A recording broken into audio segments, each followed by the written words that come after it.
All right, our first responders very busy this morning as some of our roads are flooded out from some fast-moving storms. Just got towed on Cheyenne in the last hour, and she was actually rescued by North Las Vegas Fire and Rescue during my live shot earlier today. She said she's lived in Las Vegas for the past 10 years, but she's never experienced anything like this.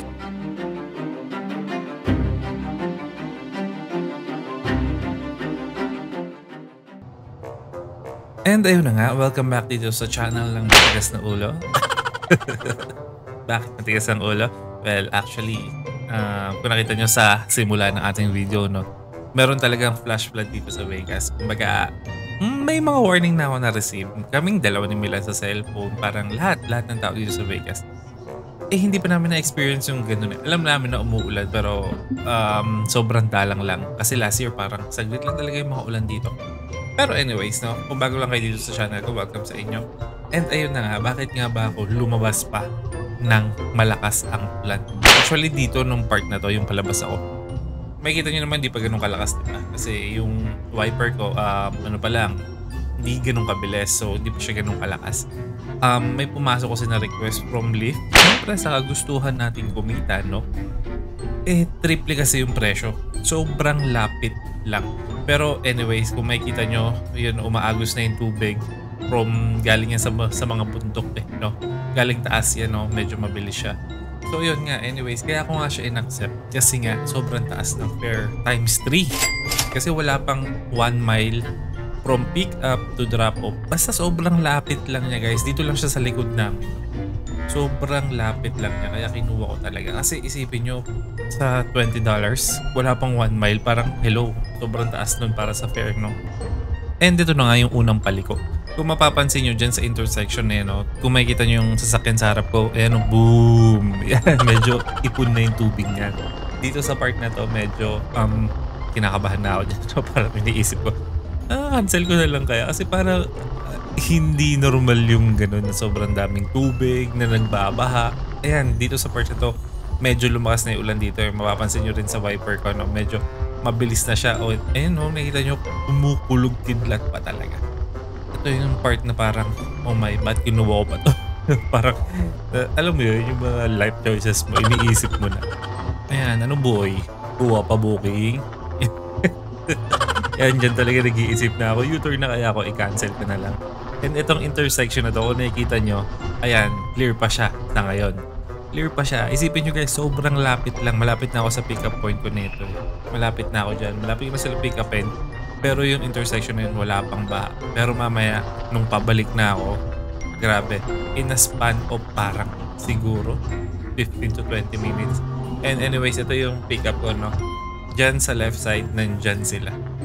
So, hinahanap ko sila dyan. Kasi makikita nyo, parang mga Uber din yan eh. Actually, wala daw talaga tumatanggap ng bookings.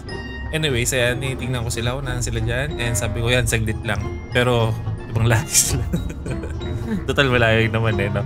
Parang binulo ko lang, saglit lang, ikot lang ako. Parang ganun. So, ayan, umikot ako ng isang mabilis.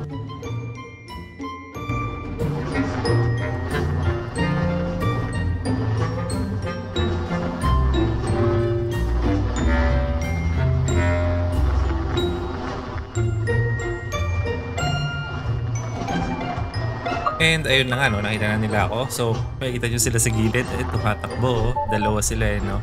Isang lalaki and isang babae. So, ayan. Nakakatawa naman kasi talagang nagpasalamat naman talaga sila. Kasi sobrang tagal na daw nila nagbubuko na daw nag-a-accept. Kaya nga sabi ko sa inyo kung bakit ko siya tinanggap. Kasi nakalaks ako, kumbaga yun yung higher version ng mga parang sabihin natin Uber X, yung normal lang. Kaya yung presyo niya is triple. And grabe kasi yung surge sa mapa nung time na yan. Kaya ayun, in-accept ko na yan. So from there, sa pick-up point ko sa kanila, kung normal na araw, walang ulan, pwede mong lakarin eh. Ganun siya kalapit. Ayun no, pagliko ko, ayun na agad. Kung nakikita nyo yung may ilaw na yan, yung suncoast na yan, dyan na agad yung drop-off point nila. Pero dahil nga sa sobrang lakas ng ulan, kung makikita nyo, itong intersection na to, tingnan nyo yung kotse sa harapan ko. Boom! Kita nyo kung gaano kalalim. Sobrang lalim, no? Tingnan nyo pati sila. hindi nila alam mo yun, parang first time daw nila na makitang ganito. Nakita nyo yung kalsado, wala na, puro tubig na. So yan, sobrang kaba ko na dyan. And kung mapapansin nyo, hindi nyo talaga makikita yung pasukan ng street kasi puno ng tubig yung gilid na yan. Buti na lang nakapunta na ako dyan sa Sun Coast na yan. So kaya alam ko yung likuan dyan. Ayan, mapapansin nyo, wala na wala na marking. So puro tubig na yan lahat. Oo, makita nyo sa harap. Nice, grabe yan. Parang pinagsisihan ko na pinake up ko pa sila. Pero anyways, nakatulong naman tayo ng 2 tao kaya okay lang yan. And after nito, dun na yung struggle ko pa uwi ng bahay.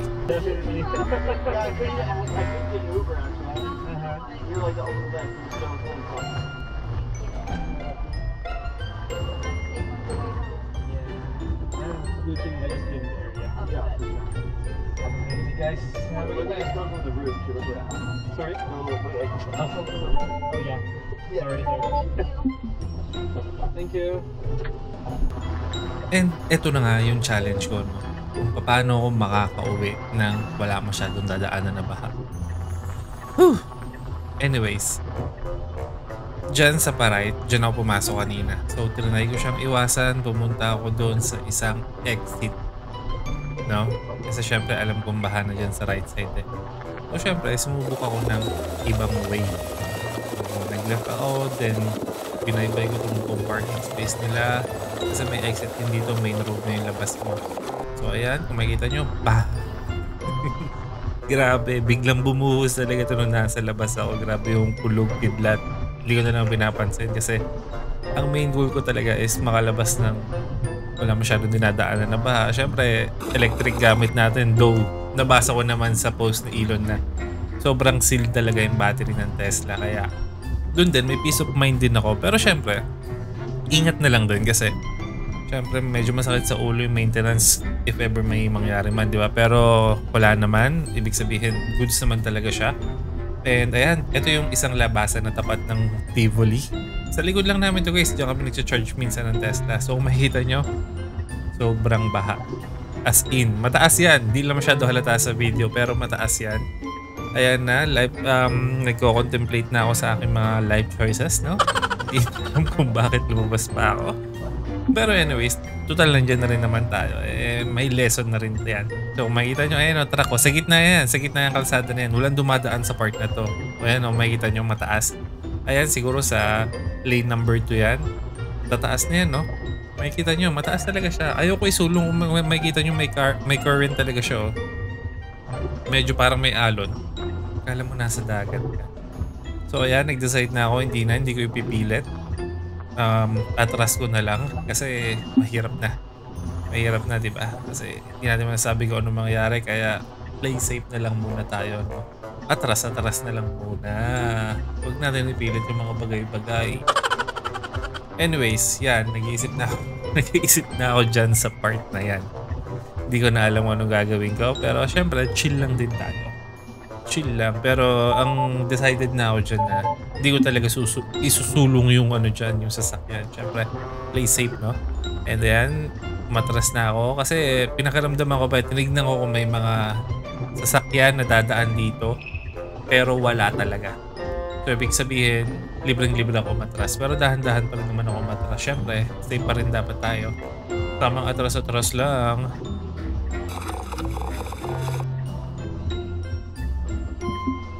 And ayun na nga, no, naka-atras na ako. So, dito sa part na to, makikita nyo, sobrang lakas pa rin ng ulan yan. Nag-iisip pa rin ako niyan kung anong move yung gagawin ko. Siyempre, kailangan natin pag-isipan ng matindi yan kasi di biro pala yung baha na yan. Nakala ko kasi wala lang eh. Hindi, first time namin ma-experience yung ganyan. Lalo na yung ganyan kasi lumabas ako. So, hindi ko talaga expected na ganyang kalala. Anyways, pumunta muna ako ng parking lot nila. And nag-park ako ng actually ilang minuto lang eh. Kasi nag-isip talaga ako kung isusulong ko ba doon sa dinaanan ko papasok dito sa hotel na to. So ayan, isang mabilis lang na pag-isip. After that, yeah, nakapag-decide na ako. Sabi ko, sige, G na. So ayan o, pumunta pa ako sa Pangat. Kasi inisip ko sa part na yon medyo mataas doon, baka mas madaling lumpas. Pero anyways, may nauna kasi sa akin na electric din. Ayan, alam ko BMW yan eh. BMW, tas electric din yung coaching maliit na yan. So makita nyo, boom! Talagang kita nyo naman kasi yung ragasan ng tubig eh. And ayun, nung nakita kong kinaya naman. So, ayun, nilaban ko na lang din, no? Kasi no way out na ako eh. Dapat nga ang daan ko pa kanan. Kasi pataas yun. So ibig sabihin, mas less yung tubig dun. Dito kasi pababa ako. Makita nyo naman sa kalsada, di ba? Pababa siya. Kaya lahat ng tubig is pababa din. So, ayan. Whew! Dito na ako yung part na, ay, my God.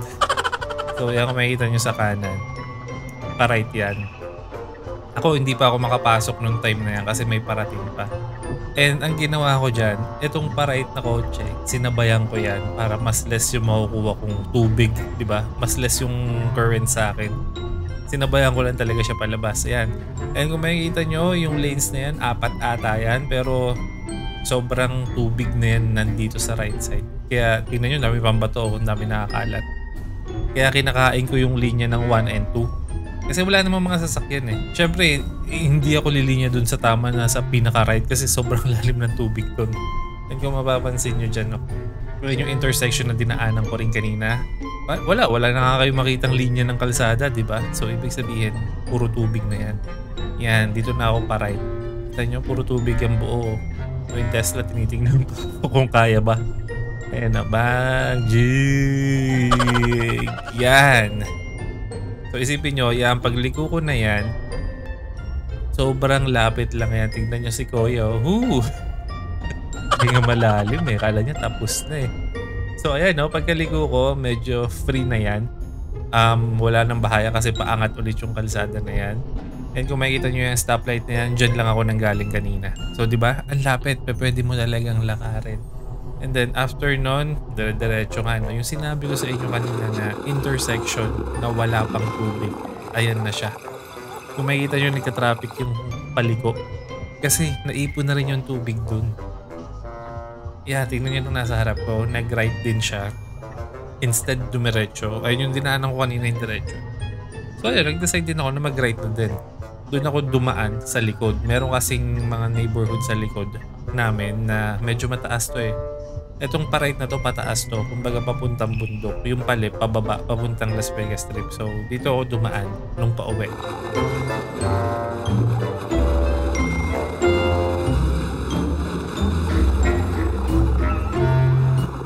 And ito na nga yung neighborhood sa likod ng bahay namin. Ito yung mga puro bahay siya. Yung sa amin apartment yun. So ito na nga, roundabout. So plano ko nga sana ulit. Doon ako sa pa-right, which is papuntang taas, pabundok, no? Yung malapit sa In-N-Out. Pero pagligo ko, nakita ko para ng submarine yung kotse. Kaya ikot, no. A big no. Hindi ko na susuungin yun, no? So ikot ako, itong dadaanan ko na to, pabalik ko sa dinaanan ko rin kanina. Pero lagpas na dun sa intersection. So ayan, pag lumiko ako ng pa-right dyan, medyo malapit na yan sa likod ng bahay namin. And ayun, makita nyo, ang daming bato sa gitna. And ayan lang yung baha na dinaanan ko na pinakalas kasi malapit na sa bahay namin. So kung makikita nyo, kinakain ko ulit yung linya na 1 and 2. Kasi pag rumite ako ng sobra, medyo malalim dyan. So, good thing naman, yung nasa likod ko, naiintindihan naman niya. So, ayan. Ito na yung huling ride ko. Then, ito na yung dinaanan ko kanina. Yan. Wala na masyadong baha, pero pag nandito ka sa pinaka-right, makikita nyo, daming tubig, mataas yan. Kasi ano yan, medyo mababa yung kalsada na yan.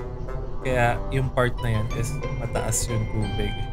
Well, grabe talaga yung experience na yan, no?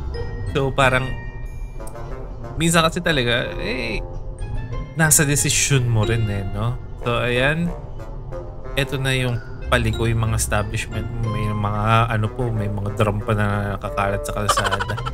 Anyways, ito na yung paliko, yung mga establishment sa likod ng apartment namin. Likod na mismo ng apartment namin to eh. Yan. So, ayun. Nung nandito na ako, grabe talaga. Parang, sobrang relief na parang sobrang lapit pero ang tagal kong binyahe kasi nga sobrang baha. Well, at the end of the day, parang ano siya parang lesson siya. Diba? Na parang hindi porket alam mo yun na alam mo kikita ka pero medyo delikado, ipupush mo pa rin para sa pera. Diba? Para na alam mo yun na mga pinapodcast yung ano na hindi naman sa play safe ka pero dapat din talaga tinitimbang mo din yung safety versus sa pera, no? Safety versus sa money. So ito, napakalaking lesson sa akin na itong nangyari na to. And ayun, syempre nakakatuwa din, di ba? Kada ginagawa talaga natin may natututunan tayo, no? Malaking bagay na rin ang experience na to para next time hindi ko na isusugal, hindi ko pagpapalit yung safety versus sa pera, no? So yun guys, anyways, thank you Lord at safe ako nakauwi. Isang pasahero lang yan, hindi na ako umisa pa. Okay na ako dun. Ayan, maraming salamat sa panonood, and gaya nga nasabi ko, ingat kayo palagi, stay safe, ayusin yung mga desisyon nyo. Peace. Kita-kits sa next video.